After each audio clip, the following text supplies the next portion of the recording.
समरकंद से भी रवाना होगी। गैर मुस्लिम अफवाज कोशिश करेंगी कि ये मुस्लिम अफवाज इमाम मेहदी तक ना पहुंच पाएं और रस्ते में ही खत्म हो जाए, लेकिन अल्लाह की मदद से रस्ते में ही ज़लज़ला आएगा और कुफ्फार का ये लश्कर तबाह हो जाएगा। इन वाकयात में जो भी तरतीब दी जाए वो यकीनी नहीं बल्कि ज़िन्नी है। यकीनी बात सिर्फ ये है कि इमाम मेहदी के खिलाफ मक्का और मदीना की जानिब पेश कदमी करने वाला एक लश्कर ज़लज़ले से तबाह होगा। क़यामत से पहले रोनुमा होने वाली वाकयात की पेशगोइयां तमाम आसमानी किताबों में दर्ज हैं।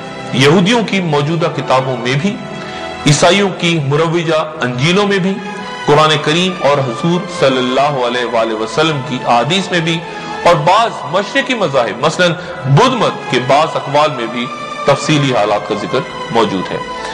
इस वक्त दुनिया जिस तेज रफ्तारी से इनकलाबी तब्दीलियां ला रही है, उनके पेश नजर पूरी दुनिया अपने अपने अकायद के मुताबिक एक ऐसी शख्सियत के ज़ुहूर की मुंतजिर है जो इस दुनिया के बाशिंदों को एक कलमे पर जमा करके यहाँ अमन सुकून और अदल व इंसाफ की हुकूमत कायम करे।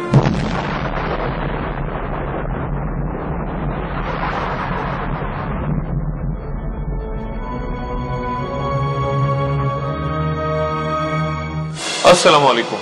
ARY डिजिटल से doctor Shahid Masood Hidden Truth के पहले मौजू यानी एंड ऑफ टाइम्स, जिसमें हम इस कायनात के अख्तिताम से पहले रूनुमा होने वाले वाकयात यानी अलामत क़यामत पे बात कर रहे हैं, उसके तीसरे हिस्से के साथ। आज दुनिया में मुसलमानों की तादाद 1 अरब 30 करोड़ है।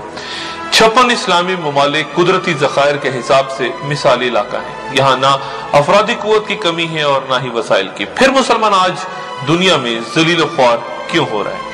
ये वो सवाल है जो आज हमारे और आपके जहनों में अक्सर गूंजता है।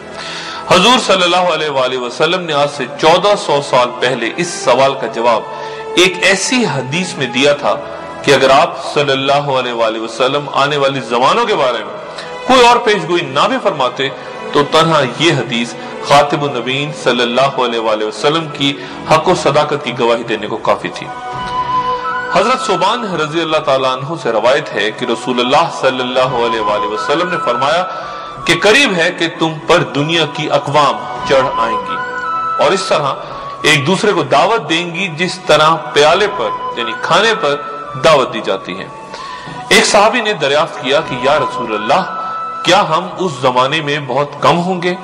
आप सल्लल्लाहु अलैहि वसल्लम ने फरमाया नहीं, बल्कि तुम उस जमाने में बहुत कसरत से होगे, लेकिन तुम सैलाब के ऊपर छाए हुए कूड़े कबाड़ की तरह होगे और अल्लाह ताला तुम्हारे दुश्मन के सीनों से तुम्हारा रोब निकाल देगा और अल्लाह ताला तुम्हारे कलूब में वहन डाल देगा। एक साहबी ने पूछा, या रसूल अल्लाह, ये वहन क्या चीज है? आप सल्लल्लाहु अलैहि वसल्लम ने फरमाया, दुनिया की मोहब्बत और मौत से कराहियत। इस हदीस के तनाजुर में आज की दुनिया का जायजा लें, जहां 1 अरब 30 करोड़ मुसलमान दुनिया के बेहतरीन हिस्से के मालिक और हर तरह के वाफिर वसाइल के बावजूद किस तरह कुफार के लिए एक लजीज डिश बन के रह गए हैं और किस तरह इस लुक्मा तर को खाने के लिए कुफार एक दूसरे को दावत दे रहे हैं।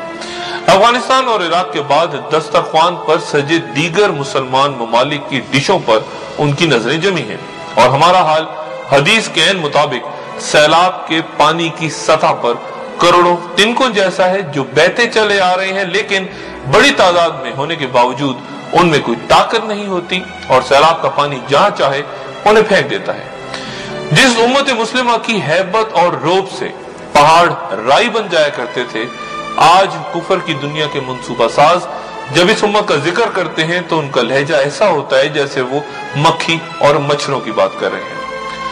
पिछली नशिस्त में इमाम मेहदी के आखिरी मुजद्दिद होने के बारे में बात हुई थी कि अल्लाह ताला की ये सुन्नत रही है कि जब मुसलमानों में इफ्तिराक व इंतशार हद से बढ़ जाता है और दीन में बातिल अकायद व अमाल घुस आते हैं तो मुसलमानों की रहनुमाई के लिए अल्लाह ताला अपने किसी बंदे को हर सदी में मुजद्दिद बना के भेजता है। चुनाचे इमाम मेहदी का ज़ुहूर भी ऐसे ही हालात में होगा जब मुसलमान गैर मुस्लिमों के जुल्म व जबर से परेशान होकर किसी निजात दहिंदा की तलाश में बेचैन होंगे।